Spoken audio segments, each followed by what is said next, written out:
एक हीरो को हीरो बनाता है उसका विलन। जिस मूवी का विलन जितना खतरनाक होगा उस मूवी को उतना ही बेहतर बनाएगा। फॉर एग्जांपल तुम डार्क नाइट का जोकर ले लो या फिर इन्फिनिटी वॉर का थैनोस। जहां नॉर्मली मूवी में विलन अपना काम करके निकल लेते हैं, वहीं कुछ विलन ऐसे भी होते हैं जो कि फैंस के दिलों में अपना छाप छोड़ जाते हैं। एग्जाम्पल पहले दे दिया है मैंने। एमसीयू के टॉप विलन की लिस्ट तुमने पहले भी देखी होगी, जिसमें हमेशा थैनोस बाजी मार जाता था, लेकिन अब टाइम अलग है और अब थैनोस से भी ज्यादा पावरफुल विलन एमसीयू में एग्जिस्ट करते हैं जो कि पलक झपकते ही थैनोस तक को मार सकते हैं। तो आओ यार बात करते हैं उन सुपर विलन्स के बारे में जो कि आज के जमाने में भी एमसीयू में टॉप पर बैठे हैं। और हाँ, ये लिस्ट मेरे ओपिनियन पे है, तो तुम्हारा ओपिनियन मुझसे अलग भी हो सकता है क्या होगा ही। तो अगर कुछ अलग है तो तुम नीचे कमेंट में तुरंत बताओ। अरे मतलब अभी नहीं, पहले वीडियो देख लो फिर कमेंट कर लेना। शुरू करते हैं नंबर 10 से, जहाँ पे बैठा अपना काइसेलियस। कामाताज का पुराना स्टूडेंट जिसको चाहिए थी अनंत जीवन, जिसके लिए उसने डोरमामो को अपना गुरु बना लिया। अगर पावर की बात करोगे तो ये बंदा अपने डॉक्टर साहब से भी ज्यादा पावरफुल था, जो कि अपने हाथों के इशारों से ही डायमेंशन चेंज कर सकता था। लेकिन खैर फिर भी ये नंबर 10 पे ही है, क्योंकि नंबर 9 पे है अपना लोकी। हाँ, तो मुझे बोलोगे कि भाई ऐसे कैसे हो सकता है, लोकी तो पूरा मल्टीवर्स संभाल रहा है। तो वो जो लोकी है वो अब हीरो बन चुका है, लेकिन हम जिस लोकी की बात कर रहे हैं वो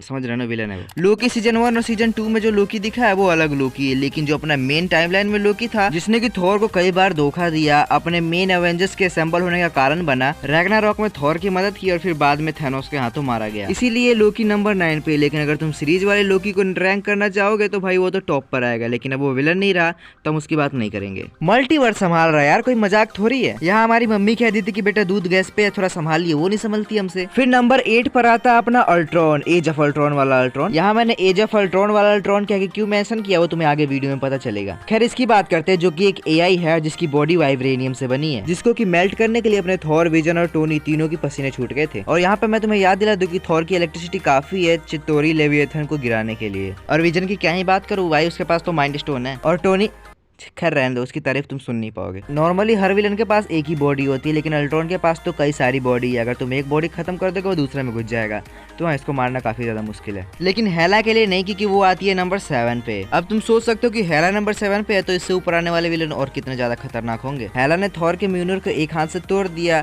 थॉर का एक आंख फोड़ दिया, थॉर की सबसे पावरफुल बिजली का अटैक इसके लिए कुछ ऐसा था जैसे कुछ हुआ ही ना हो। पूरी इस गार्डियन आर्मी को अकेले ही खत्म कर दिया और बिना सर्टर की मदद के थॉर कभी से हरा भी नहीं पाता।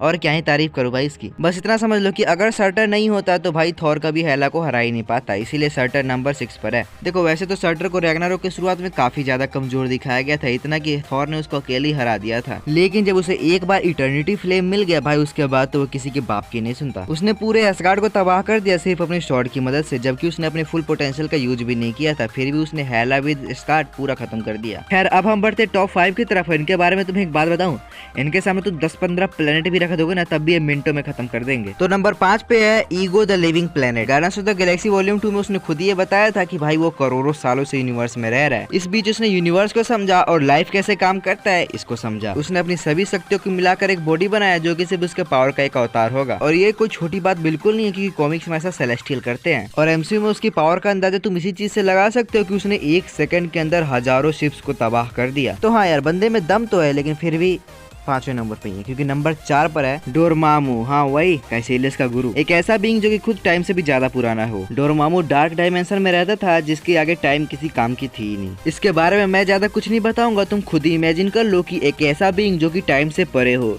जो डेथ से परे हो और जिसका फेस ही पूरे शहर से ज्यादा बड़ा हो, और बॉडी का तो तुम अंदाजा ही लगा लो। बट फिर भी डोरमामू के पास इतना सब होने के बाद भी अपने डॉक्टर साहब ने उसको मामू बना दिया और डोरमामू को अपनी दुनिया से हमेशा हमेशा के लिए दूर कर दिया। लेकिन अपने डॉक्टर साहब को भी डॉक्टर की जरूरत पड़ जाए ऐसी भुंडी मार मारी थी थैनोस ने, इसलिए नंबर 3 पर है। थैनोस ऐसा बैंगनी एलियन जो कि पूरे यूनिवर्स की आधी पॉपुलेशन खत्म करने पे तुला है, मेरा मतलब था, जिसको हराना इतना ज्यादा मुश्किल था कि 14 मिलियन पॉसिबिलिटी में से सिर्फ एक पॉसिबिलिटी ऐसी थी जिसमें कि वो हार सकता था, और वो भी सारे एवेंजर्स एक साथ मिलकर आए तब। और हाँ यहाँ मैं बात करूँ थैनोस विद इन्फिनिटी स्टोन, जिसने कि आयरन मैन को धोबी पछाड़ दिया।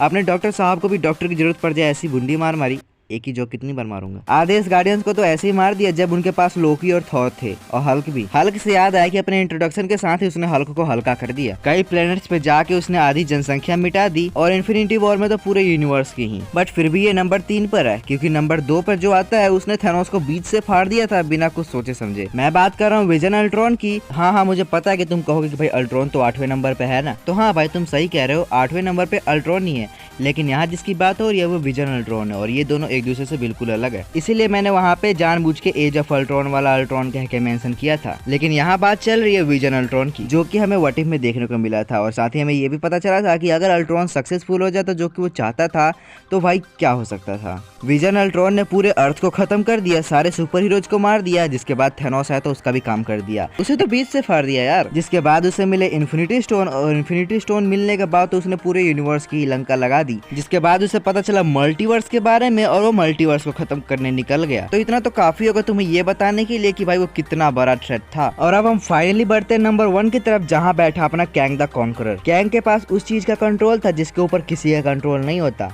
टाइम। कैंग के पास कोई सुपर पावर नहीं है, वो बिल्कुल नॉर्मल इंसान है हमारी तरह। लेकिन उसके पास जो 31st सेंचुरी की टेक्नोलॉजी है वो उसे बाकियों से अलग बनाती है। उस टेक्नोलॉजी की मदद से उसने टाइम पे कंट्रोल कर लिया, जिसके बाद तो पूरे मल्टीवर्स के ऊपर कंट्रोल करता है। कैंग के पास टाइम का कंट्रोल है और यही रीजन है कि उसे हराना काफी ज्यादा मुश्किल है। और अगर तुम उसे गलती से हरा भी सकते हो तो वो पास्ट में जाके तुम्हारा अस्तित्व ही खत्म कर देगा। और इस पे सबसे मुश्किल की बात यह है कि कैंग द कॉन्करर कोई एक बंदा नहीं है भाई, उसके इतने सारे वेरिएंट है। तुम एक से लड़ोगे दूसरा आ जाएगा, दूसरे से लड़ोगे तीसरा आ जाएगा। और उसका एक अकेला वेरिएंट कितना खतरनाक हो सकता है वो तुम्हें एंटमैन द वॉस्प क्वांटोमेनिया में पता चल ही गया होगा, जहाँ अपने सूट टूटने के बाद भी उसने एंटमैन की खटिया खड़ी कर दी थी। लेकिन क्योंकि अब जोनाथन मेजर्स फायर हो चुके हैं तो प्रोबेबली कैंग रिकास्ट होगा या फिर रिप्लेस होगा किसी और विलन से।